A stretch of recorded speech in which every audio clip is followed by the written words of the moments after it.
4 wrong, you fail. If you fail, they will give you another date to come back again. They will begin that second interview where you left off. If they've already reviewed the application but you just got the test wrong, they will just ask you the 100 questions. If you fail a second time, you need to reapply and pay the fee again. So that's why I urge you to go to citizenship preparation classes. We do have them, and receive videos. Go online, go to the website. They have a lot of very good citizenship preparation material. If you review the questions and you understand what all of the words mean on the application, and you can read and write in English, you will be okay. The next portion will be to read one English sentence. If you read it with an accent, that's fine. They expect you to read it with an accent. But if you read it where a word is changed in meaning, they will ask you to read it again, and they will give you 3 chances to read the sentence correctly. Once you read the sentence correctly, they will ask you to initial it again. Then they will ask you to write one English sentence. This is a random sentence that they make up, so you don't really know what they're going to be asking you.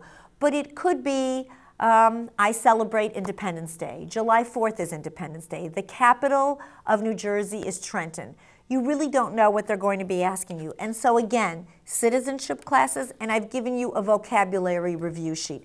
But if you understand everything that I'm saying today, then I think you'll really be fine. And so they will ask you to, again, initial your test, initial that sentence that you wrote. And that's it. Once you've passed the application portion, once you've passed the 100 questions, you've read and written one English sentence correctly, then you will have passed the test. The officer will give you a piece of paper that says, congratulations, you passed the test. You will be able to take the oath the same day, assuming that there's no other issue with your application. So the officer will give you yet another piece of paper to fill out. They will send you back to the waiting room, and you will wait for your name to be called for the certificate. It's generally about an hour's time. They will call your name to the window, so you need to listen carefully. Call your name to the window. You will give them the piece of paper that you filled out and your green card. They will take away your green card. You will no longer have that green card. They will not take away your passport, just your green card. You will be handing in your green card forever. And if anybody asks you what your A number is or there's any form, you would write NA after that. You no longer have an alien number. You only have a certificate of citizenship number. So you will be called to the window and they will show you your certificate of citizenship. You will check to make sure that all the information is correct, and then you will sign it and you will again take a seat. You will be given a book that says, Welcome to the United States. And then they will call everybody in the room who's been given this book to attend the oath ceremony, which is just down the hall. You will see a movie and you will all swear together. It's not independent. Same day. You will take the oath of allegiance the same day. Depending upon when your interview is, that will tell you when your oath is. There are 3 oath ceremonies a day, usually. Again, anything can change, but there's one generally about 11:30 or 12, 2:30 or 3, and then again 3:30 or 4. So if you were interviewed very early, you might very well make that 11:30 oath, but if you were interviewed at 11, I would say you would make the 2:30 oath. So when I represent people at their interviews, once they've passed the test, I tell them, go down to the cafeteria, it's on the 2nd floor, have some coffee or tea or a snack, come back upstairs in about 45 minutes, and then wait for your name to be called to the window. You will receive the certificate of citizenship, and with that, you may apply for a United States passport. The benefits of citizenship are that you now can register to vote, and you can travel for as long as you like, stay outside the country. As long as you have a green card, they could take that away from you if you're involved in a crime or there's something that happens in your situation that is illegal, and they can take away your green card. Once you become a citizen, they cannot take away your citizenship unless they prove that you lied on your application. Even if you are involved in something with the law, once you become a citizen, they cannot deport you. So it solidifies your status in the United States. You can vote and you can travel for as long as you would like. while you're going through this process, if you feel that a long amount of time has passed and you haven't heard anything yet, you can advocate for yourself, and I do encourage you to advocate for yourself. You can call the 800 number and you can dial in your receipt number and see where your case is. If it's pending, what the delay is. If you have an issue and you're not getting a good response, you're free to call me. I have a relationship with the supervisors for green cards and naturalization. I'm happy to email them and ask them the status of your case. If you feel that more than 4 or 5 months have passed and you haven't received any notices, I'd be happy to check the status of your application. You're also welcome to go online to the website, click on InfoPass. This is where you have the opportunity to make an appointment with an immigration officer face-to-face and ask about the status of your case. Also, if you visit the website and you want to know what your case status is, you are given an area where you can punch in your receipt number and they will tell you what your current situation is. It's not always updated, and that's why you may want to make an appointment with InfoPass, or you may want to give me a call and I'm happy to check it for you. But you can advocate for yourself for this application and any other application. Once you become a citizen, then you know that you can apply for a parent, a child, or a spouse in the immediate relative category. You do not have to wait for a visa. If you applied for an immediate relative as a permanent resident, once you got citizenship, you would write the service center where the application is pending, let them know that you became a citizen, send along a copy of your certificate. I know that it clearly says on your certificate of citizenship, do not copy or reproduce, but that's for illegal purposes. You need to copy it to show the service center that you're now a citizen, and they will upgrade your petition. Many times I tell people just wait until you're a citizen if you're on the track. But if you have applied before, once you're a citizen, then they can bump up your petition. There is no delay for InfoPass. If you make an appointment for InfoPass, you receive an appointment within the next week or so. So if you have any questions, schedule an InfoPass appointment and go down and see them. You will print out a receipt for your appointment. You will actually have an option of what appointment day you like. Print out your receipt and go visit them, and you can actually speak face-to-face with an officer. There are some delays with applications, and that's why if you are experiencing a delay, do not sit silently. You don't want to waste a lot of time. Find out what the delay is. Normal processing time is from the time you apply until the time that you're seen at the interview is 4 months. You will receive a notice about a month, maybe 3 weeks before the actual interview. So if you're planning to travel, make sure that you have either an accredited rep that will get a copy for you, or someone will be receiving your mail to say your interview is coming up. If you're traveling, you need to come home.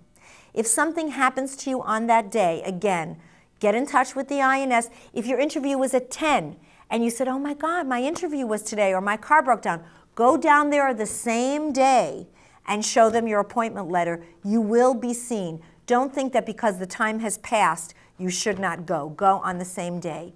In addition, if your appointment is for the morning and your appointment is at 7:40, the doors do not open until 7:30, and you will be standing in a long line.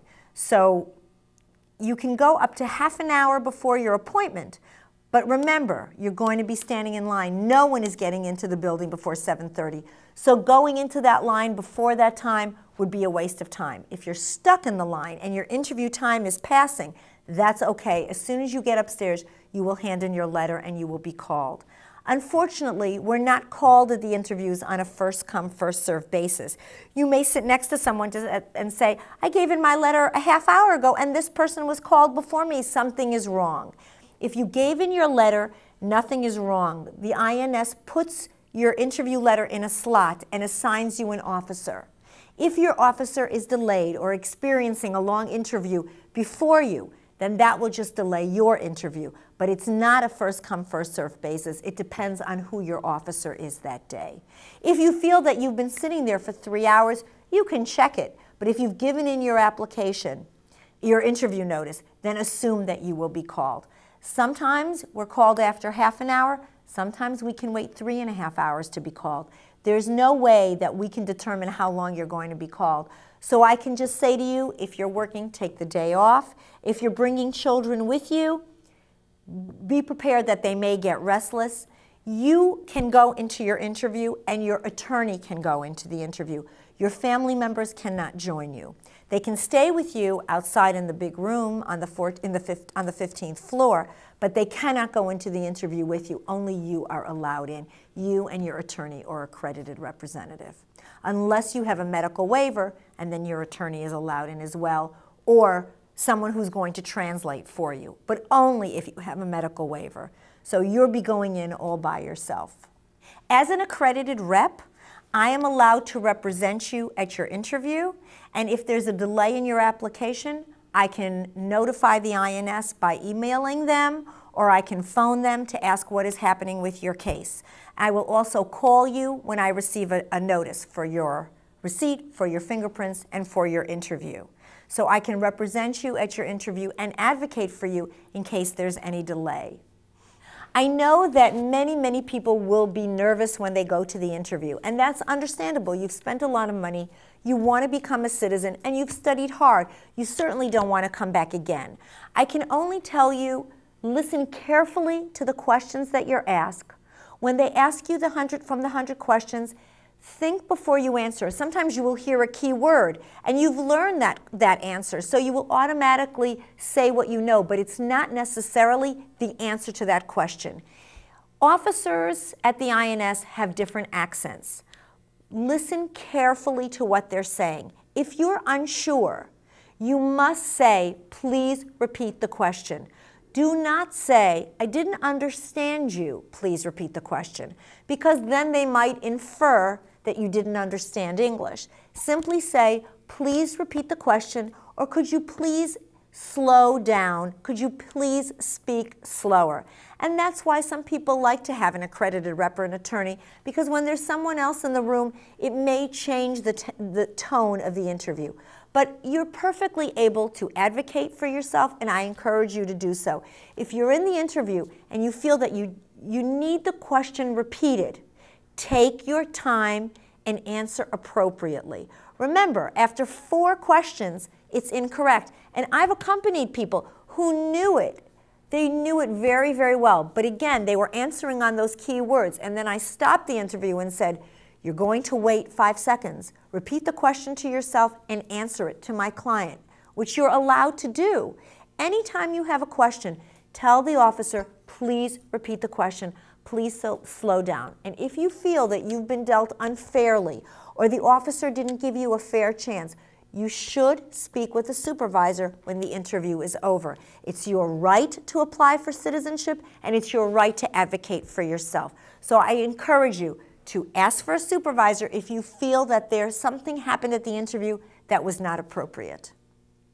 I encourage all of you to apply for citizenship and study hard, attend citizenship classes, visit the website, get as much material as you can, and be prepared as you can so that you can become a citizen of the United States. I wish you all a lot of luck, and again, please feel free to call me if you have any questions.